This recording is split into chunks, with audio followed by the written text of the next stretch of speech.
கிளர்ச்சி இந்திய வரலாற்றில் நடந்த ஒரு உண்மையான நிகழ்வு. ஏன் சொல்கிறேன்னா, ஒரு சிலர் இது கதையாக இருக்குமோ அப்படின்னு கூட நினைக்கலாம். இல்லை, உண்மையான ஒரு நிகழ்வு தான். அதுக்கு முன்னே சேனல் சப்ஸ்கிரைப் பண்ணாதவங்க பண்ணிவிடுங்க. இதை பற்றி டீட்டெயில்ஸை பார்க்கலாம். தமிழகத்தில் விஜயநகர பேரரசின் ஆட்சிக்கு பிறகு நாயக்கர் ஆட்சி. இந்த விஜயநகர் பேரரசினுடைய வீழ்ச்சிக்கு பிறகு நாயக்கர் ஆட்சி தொடங்குது. யார் இந்த நாயக்கர் அப்படின்னா, இவர் ஒரு அரச பிரதிநிதி. இவரும் விஸ்வநாத நாயக்கரும் அவருடைய தந்தையும் மதுரை, திருநெல்வேலி போன்ற மாவட்டங்கள் விஜயநகர அரசுக்கு பிறகு ஆட்சி செய்கிறாங்க. இவங்களுடைய கட்டுப்பாட்டில் இருந்த மதுரை மாகாணத்தை ஆட்சி செய்கிறாங்க. இதில் இவர் ஏன் இந்த பாளையக்காரர் முறை அறிமுகமாகுதுன்னா, அந்த மாகாணத்தில் இருப்பாங்க இல்லையா சின்ன சின்ன தலைவர்கள், அவங்க ஆட்சி செய்யணும் அப்படின்ற ஒரு எண்ணம் அவங்களுக்கு தோணுது. அவங்களுடைய நிலையை கட்டுப்படுத்த முடியலை. விஸ்வநாத நாயக்கரால் கட்டுப்படுத்த முடியல. அப்போ என்ன பண்ணுறாருன்னா, அமைச்சருடன் சேர்ந்து கலந்து ஆலோசிக்கிறாரு. அவர் அமைச்சர் பார்த்திங்கன்னா அரியநாத முதலியார்.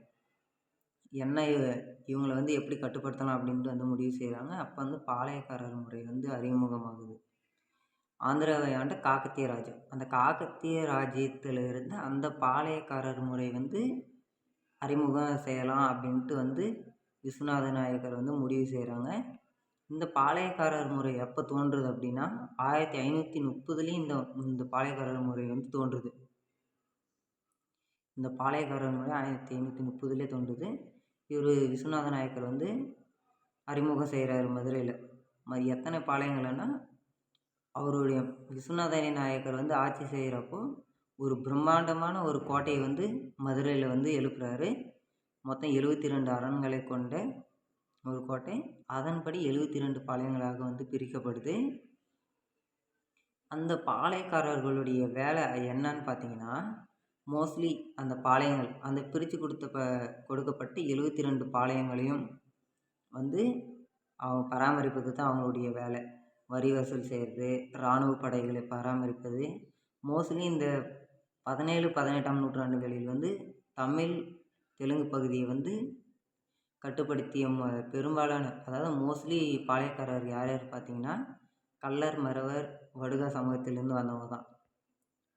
மோஸ்ட்லி இந்த 17, 18ஆம் நூற்றாண்டுகள் பார்த்திங்கன்னா இந்த பாளையக்காரர் முறை அதிகமாக இருக்குது. ஆந்திரா, தமிழ்நாடு, இந்த தெலுங்கானா இதெல்லாம் வரி வசூல் செஞ்சு எப்படி இவங்க பிரிக்கிறாங்க அப்படின்னா, மக்களிடமிருந்து வசூலிக்கப்பட்ட அந்த வரியை 3 பங்குகளாக பிரிக்கிறாங்க. 3ல் ஒரு பங்கு நாயக்கர் மன்னருக்கு போயிடும். ஒரு பங்கு பார்த்திங்கன்னா இராணுவ செலவுக்கு. 72 பாளையங்கள். இவங்களுடைய வேலை என்னன்னு பார்த்திங்கன்னா, இராணுவ படைகள் உருவாக்குவது, அதை பராமரிப்பது, பயிற்சி அளிப்பது தான் இவங்களுடைய வேலை. வரி வசூல் செய்வது. அப்போ ஒரு பங்கு நாயக்கருக்கு போயிடுது, ஒரு பங்கு இராணுவத்துக்கு போயிடுது.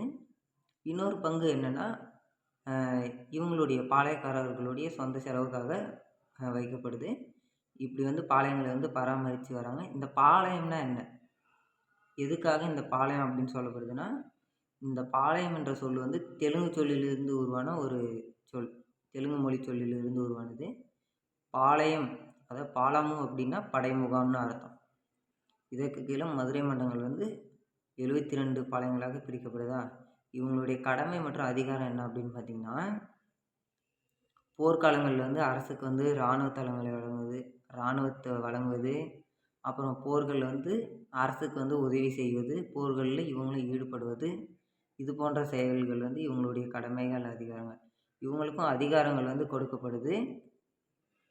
உங்களுக்கு நாட்டின் மன்னர்கள், அரசர்கள்லாம் ஈடுபடுவாங்க இல்லையா, பெரிய பெரிய போர்கள், அந்த மாதிரியான விஷயங்களில் இவங்களும் கலந்து அதில் இவங்க என்ன பண்ணுவாங்க, இராணுவ உதவிகள் செய்வது, அப்புறம் இவங்களும் அந்த போர்கள்லாம் ஈடுபட்டு இவங்களும் அந்த வெற்றி தோல்விகளை இவங்களே பகிர்ந்துப்பாங்க. அப்புறம் என்ன, ஆங்கிலேயர் வந்த பிறகு இது எல்லாமே தலைகீழாக மாறிடுது. பிரிட்டிஷ் கிழக்கிந்திய கம்பெனி என்ட்ரு ஆகும்போது இது எல்லாம் மாறிடுது.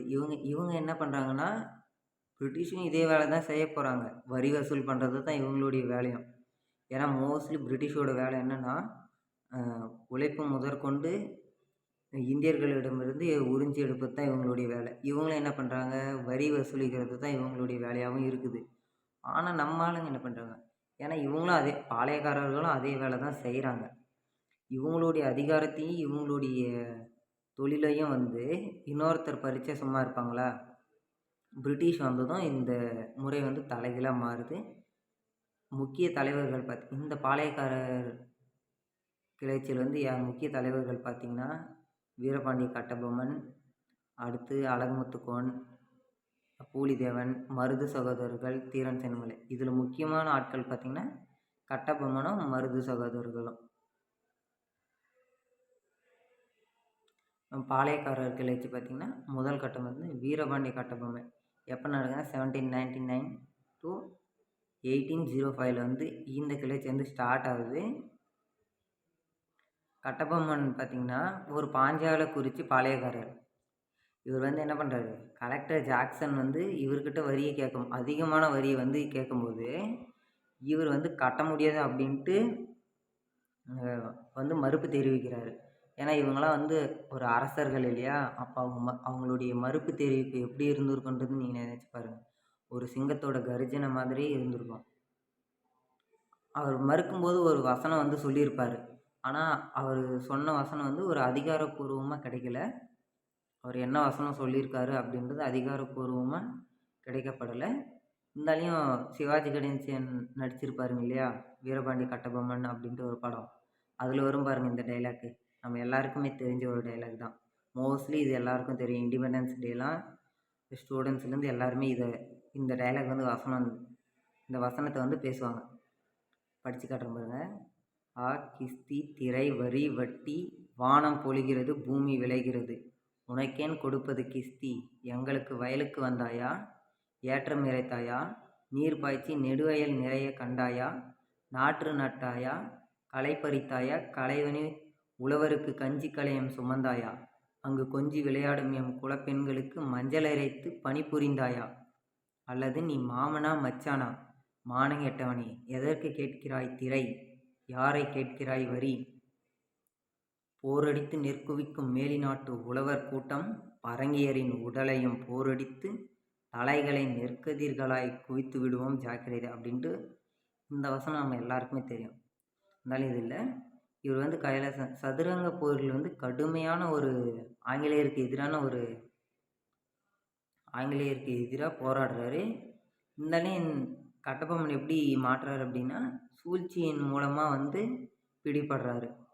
அந்த சூழ்ச்சிக்கு இன்னொரு பேர் ஏதோ சொல்லுவாங்க, அது என்னன்னு தெரியல, தெரிஞ்ச கமெண்ட் பண்ணுங்கள், டக்குன்னு ஞாபகம் வரல. சம்திங் துரோகம்னு நினைக்கிறேன். அதன் மூலமாக இவர் சூழ்ச்சியின் மூலமாக வந்து கட்டபொம்மன் வந்து பிடிபடுறாரு. பிடிபட்ட இவரை வந்து ரொம்ப ஒரு கொடூரமாக இழுத்து சென்று கயத்தார் நகரில் வந்து இவர் வந்து எப்போ தூக்கிலிடப்படுறாங்க, கட்டபொம்மன் எங்கே தூக்கிலிடப்படுறாங்க அப்படின்னா கயத்தாரில் 1799 அக்டோபர் 16 வந்து தூக்கிலிடப்படுறாங்க. நோட் பண்ணிக்கோங்க, கொஷின்ஸ் 1 மார்க்கில் கேட்பாங்க. இரண்டாவது பார்த்திங்கன்னா மருது சகோதரர்கள். அதாவது கட்டபொம்மனுடைய மறைவுக்கு பிறகு மொத்தம் எல்லா பாளையக்காரர்களும் நிறைய பாளையக்காரர்கள் வந்து ஒருங்கிணைந்து ஆங்கிலேயருக்கு எதிராக வந்து கிளர்ச்சி செய்கிறாங்க. அதில் வந்து மருது சகோதரர்கள் வந்து கிளர்ச்சியில் ஈடுபடுறாங்க. இம்பார்ட்டன்னு இவங்க தான். திருச்சியில் வந்து ஒரு அறிவிப்பு விடுறாங்க. அதாவது ஆங்கிலேயர்களை வந்து எதிர்த்து ஒழிச்சிட்டு நம்ம வந்து விடுதலை பெறலாம் அப்படின்ட்டு அறிவிப்பு விடுறாங்க. இந்தியாவுடைய முதல் சுதந்திர அறிவிப்பு, இந்திய வரலாற்றிலே முதல் சுதந்திர அறிவிப்பு இந்த திருச்சி அறிவிப்பு தான் கருதப்படுது. பிரிட்டிஷ் ஏன் அவ்வளோ ஈஸியாக ஜெயிச்சிடுறாங்க அப்படின்னா, இந்த போர் மேக்சிமம் தோற்றுடுது, இருந்தாலும் ஒரு உணர்ச்சியை வந்து இந்த கிளர்ச்சி வந்து ஏற்படுத்துது. ஏன் பிரிட்டிஷ் அவ்வளோ ஈஸியாக ஜெயிக்கிறாங்க அப்படின்னா, அப்போவே அவங்க வந்து டெக்னாலஜிஸ்லாம் யூஸ் பண்ணுவாங்க. என்ன அவங்கக்கிட்ட இருக்கிற அந்த மாடர்ன் கன்ஸும் கெனான்ஸும் வந்து யாருக்கிட்டையுமே இருக்காது. அதுக்கு தான் மோஸ்ட்லி பிரிட்டிஷ் வந்து வேர்ல்டில் நிறைய நாடுகள் வந்து கட்டுப்படுத்தி வச்சுருந்தது. கன்ஸு கெனான்ஸ்னு பார்த்தீங்கன்னா இதுதான். இது வந்து நியூக்ளியர் பாம்பு. இது உள்ளே போட்டுட்டு அதை வந்து பற்ற வச்சுக்கிட்டாங்கன்னா போய் வெடியும். இப்போலாம் வந்து மிசைல்ஸு இந்த மாதிரிலாம் வந்துடுச்சு. அப்போ வந்து இந்த கெனான்ஸ் தான் யூஸ் பண்ணுவாங்க. இந்த கிளர்ச்சியில் வந்து வெற்றியெல்லாம் ஒன்றும் கிடையாது. இருந்தாலும் மருது சகோதரர்களும் அதே மாதிரி வந்து பிடிபடுறாங்க. கட்டபொம்மன் எப்படி தூக்கிலிடப்பட்டாரோ அதே மாதிரி இவங்களும் பிடிபட்டு திருச்சிராப்பள்ளி கோட்டையில் வந்து தூக்கிலிடப்படுறாங்க. அக்டோபர் 24, 1801 வந்து இவர் வந்து தூக்கிலிடப்படுறாங்க. மருது சகோதரர்கள் எங்கன்னா பள்ளி கோட்டையில். சம்திங் இது திருச்சிராப்பள்ளி தான். இந்த ChatGPT இதெல்லாம் பாருங்கள், தப்பு தப்பாக ஆன்சர் வரும், சரியான பதிலே வராது. இருந்தாலும் ஒரு டைம் பாருங்கள். எல்லாம் திருச்சிராப்பள்ளி தான், அதெல்லாம் கரெக்டாக இருக்குது. இது மட்டும் கொஞ்சம் கன்ஃபியூஷன் தான். இதுதான் கரெக்டான ஆன்சரு. பட் ChatGPT, விக்கிபீடியாலாம் பார்த்தீங்கன்னா ஒவ்வொரு டைமும் நீங்கள் உள்ளே போகும்போது ஒரு மாதிரியான ஆன்சர்ஸ் எல்லாம் இது வந்து கொடுக்கும். தீரன் சின்னமலை பார்த்தீங்கன்னா அதே மாதிரி 805 பிடிபட்டு ஈரோட்டில் வந்து தூக்கிலிடப்படுறாரு. டிஎன்பிசி தேர்வுக்கான ஒரு சின்ன குறிப்பு. இதெல்லாம் இம்பார்ட்டன்ஸ் வந்து கேட்பாங்க, 1 மார்க்ஸில் வரும். இந்த வேலூர் கிளர்ச்சி, அப்புறம் இந்த பாளையக்காரர் கிளர்ச்சிலாம் இம்பார்ட்டன்ட். பாளையக்காரர் கிளர்ச்சி வேலூர் கிளர்ச்சிக்கு முன்னே தான் இது ஃபஸ்ட்டே நடக்குது. அப்போ ஒரு சில டைமில் ஒரு சிலர் வந்து இதை வந்து இந்தியாவுடைய முதல் சுதந்திர போராட்டம் அப்படின்லாம் சொல்லுவாங்க.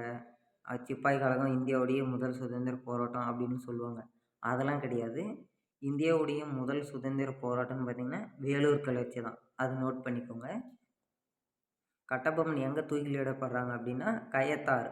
எந்த இடத்துலனா கயத்தாறில் அக்டோபர் 16, 1799 வந்து தூக்கிலிடப்படுறாங்க. மருது சகோதரர்கள் எங்கே தூக்கிலிடப்படுறாங்கன்னா திருச்சி கோட்டையில் 1801 அக்டோபர் 24. முதல் சுதந்திர அறிவிப்பு என்னென்னு பார்த்தீங்கன்னா திருச்சி அறிவிப்பு வந்து 1800 வந்து திருச்சி அறிவிப்பு வந்து முதல் அறிவிப்பாக வந்து கருதப்படுது. இந்த பாளையக்காரர் கிளர்ச்சியோடைய பர்டிகுலர் காலம் என்னென்னு பார்த்தீங்கன்னா இந்த 5 ஆண்டுகள் 1799 to 1805 நடக்குது. தீரன் சின்னமலை வந்து தூக்கிலிடப்பட்ட இடம் பார்த்திங்கன்னா ஈரோடு. இந்த பாளையக்காரர் முறை எப்படி நீக்கப்படுதுன்னா 801 ஜூலை 31 செய்து கொள்ளப்பட்ட கர்நாடக உடன்படிக்கை. அதாவது ஆங்கிலேயருடன் செய்து கொள்ளப்பட்ட இந்த கர்நாடக உடன்படிக்கையின் மூலம் ஆங்கிலேயர்களுடைய நேரடி கட்டுப்பாடு தமிழ்நாடு மீது ஆங்கிலேயருடைய நேரடி கட்டுப்பாடு வந்து வருது. அதன் மூலமாக இந்த பாளையக்காரர் முறை நீக்கப்படுது. அதுக்கப்புறம் என்ன, அவங்களும் இதே மாதிரியான வரி வசூல் முறை தான் வந்து, ஏன்னா எதிர்த்த வீரபாண்டி கட்டபொம்மனையும் மருது சகோதரர்கள் போன்ற எல்லாரையும் வந்து எப்படியோ ஒன்று கொண்டுட்டாங்க. அதுக்கப்புறம் இவங்களுடைய ஆட்சி தானே. கர்நாடக உடன்படிக்கையின் மூலமாக இந்த பாளையக்காரர் முறை வந்து இறுதியாக வந்து நீக்கப்படுது. உடன்படிக்கை அப்படின்னா என்னென்னா ஒரு அக்ரிமெண்ட். இப்போ இப்படி போட்டாங்கள்ல முறை, இந்த பாளையக்காரர் முறை நீக்குவதற்காக ஒரு அக்ரிமெண்ட் போட்டாங்கள்ல, அதுக்கு பேர் தான் இந்த உடன்படிக்கை. தேங்க்யூ. வீடியோ பிடிச்சிருந்தா உங்களுடைய லைக்ஸு சப்ஸ்கிரைப் வச்சு தான் நான் அடுத்த வீடியோ போடலாம். உங்களுடைய சப்போர்ட் வேணும். தேங்க்யூ.